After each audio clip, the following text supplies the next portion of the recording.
বান্দরের দল গোলাম, তোরা সব কয়টা নিচে আয় কইতাছি। দেখ না হলে তোদের কি করি, তাড়াতাড়ি নিচে আয়, নিচে আয় বলতেছি। এই শয়তান গোলামের জন্য আমি কোথাও গিয়ে আর শান্তিতে থাকতে পারবো না। এই শয়তানদের যে আমি কিভাবে সামলাবো আল্লাহ জানে। এই শয়তান গোলামে কি করবো আমি। আল্লাহ তুমি আমারে ধৈর্য দিও।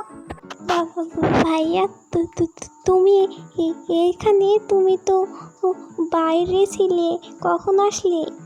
এই জাইঙ্গা, তাড়াতাড়ি উঠ, তাড়াতাড়ি পালা, না হলে জিনুপ্পা যদি আমাদের দেখা ফেলে তাহলে যে কি করবে। তাড়াতাড়ি চল পালাই, এখন হয়তো বা জিমিনকে ঝাড়ছে, পরে আবার না জানি ওদেরকে কি করে। তার আগে চ আমরা দুইজন পালাই।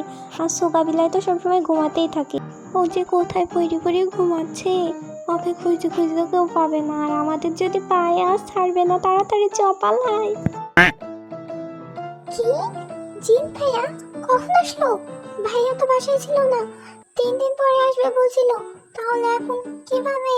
ও বাবা, ফি জাঙ্গক সুগা যেই হোক আরে তাড়াতাড়ি নিচে আয় বলছি, আয়। ভাইয়া ডাকছি। জাইঙ্গা, তুই যদি বাঁচতে চাস তাহলে আগে পালা, পরে ভাবিস। ওর তোর মার। আরে কুকি, তাহিয়াং দাঁড়া, আমি আসতেছি। তো চলো দেখে আসি কিসের জন্য জিন এত রেগে আছে।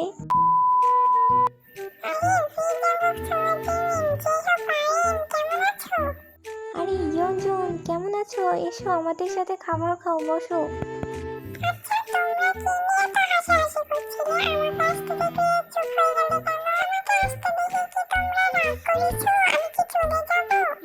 আরে না না, তেমন কিছু না, আসলে আমরা না একটা কথা নিয়ে হাসছিলাম। তুমিও আমাদের সাথে জয়েন হও।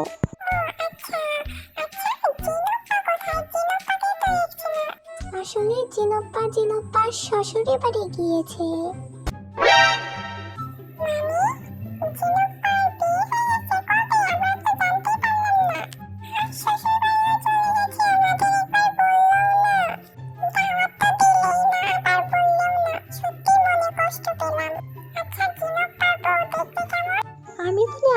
আমি বলবো কেমন? জানো, জিনপ্পার বউয়ের না সামনে দাঁত দুটো ইয়া বড় বড়, একদম রাক্ষসীদের মতন। আবার চোখগুলান একটু বড়, চোখগুলান তো এত বড় বড়, ছোট বাচ্চারা দেখলে তো পুরাই ভয় পেয়ে যাবে। আর চোখগুলান রাক্ষসীদের মতন কেকড়া প্যাকড়া। আর জানো, হচ্ছে জিন ভাইয়ার বউয়ের পটি কি কালার? আমি বলি জিন ভাইয়ার বউয়ের পটি কি কালার বলবো? গোলাপি কালার।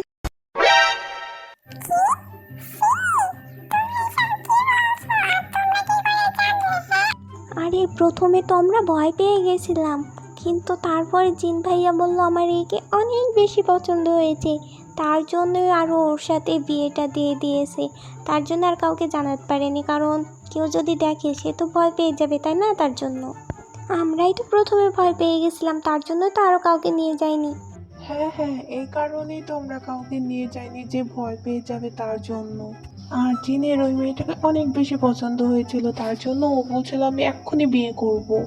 তাই তখন একটা কাজীকে নিয়ে এসেছিলাম, কাজী তো মেয়েকে দেখে এখানে অজ্ঞান হয়ে গেছিল। তারপরে আবার আর একটা নতুন কাজী নিয়ে এসেছিলাম আমরা। পরের কাজীটা অনেক সাহসী ছিল, তার জন্য অল্পর উপর দিয়ে চলে গেছে। আরে চুপ কর না তোরা, আমাকে একটু ঘুমাতে দে শান্তি করে, কি বক বক করছিস? ওই বিলাই, চুপ কর বলছি।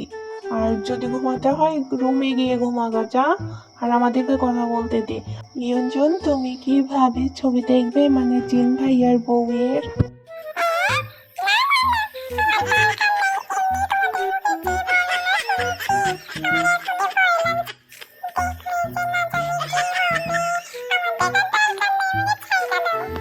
আরে ছবি, তুমি পালাচ্ছ কেন? দাঁড়াও, আরো শুনবে না জিন ভাইয়ার বউয়ের কথা, আর দেখবে না? আসো একটু দেখে যাও।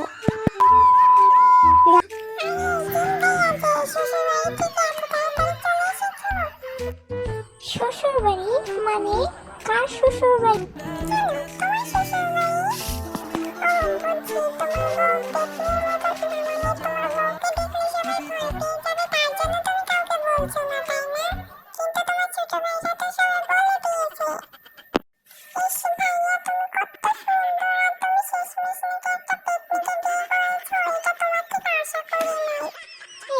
বলছিস? একটু ভালো করে বুঝাই বলবি, মানে কি বিয়ে করেছো, কি করেছো, কি কিছুই বুঝতে পারছি না। আমি তো এখনো বিয়েই করিনি, আমি শ্বশুর বাড়ি কোথায় থেকে যাব?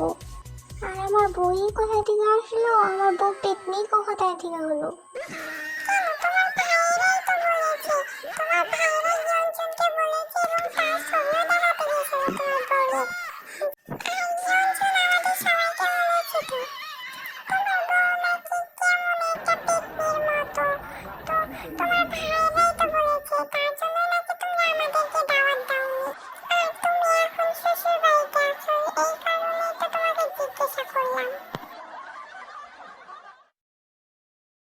এই বান্দর গুলাম, তোরা কি নিচে নামবি না? আমি আসবো, তার আমি আইতাছি। এই ট্যাপা জিমিন, তুই এইখানেই থাকবি। তুই এইখান থেকে যদি একটা নড়িস তাহলে তোর হবে। হ্যাঁ হ্যাঁ, তুমি যাও, আমি এইখানেই আছি। আমার এত শখ নাই তাড়াতাড়ি বোকা খাওয়ার। তুমি যাও, আমি পালাই। ওই ফি, চাঙ্কুক, আরেম, যেই হোক পপ্পা, তোমরা সব দাঁড়াও, আমি আইতাছি। না হলে জিন ওপ্পা তো আমার এখানে খাইয়ে ফেলাইবে গো, দাঁড়াও। আমি লাইক কমেন্ট আর শেয়ার করে দিও ভিডিওটা, আর চ্যানেলটা সাবস্ক্রাইব করে দাও প্লিজ। আচ্ছা টাটা, বাই বাই, আল্লাহ হাফেজ। এবার যদি দিনপ্পা ধরতে পারে তাহলে মারা যাবো।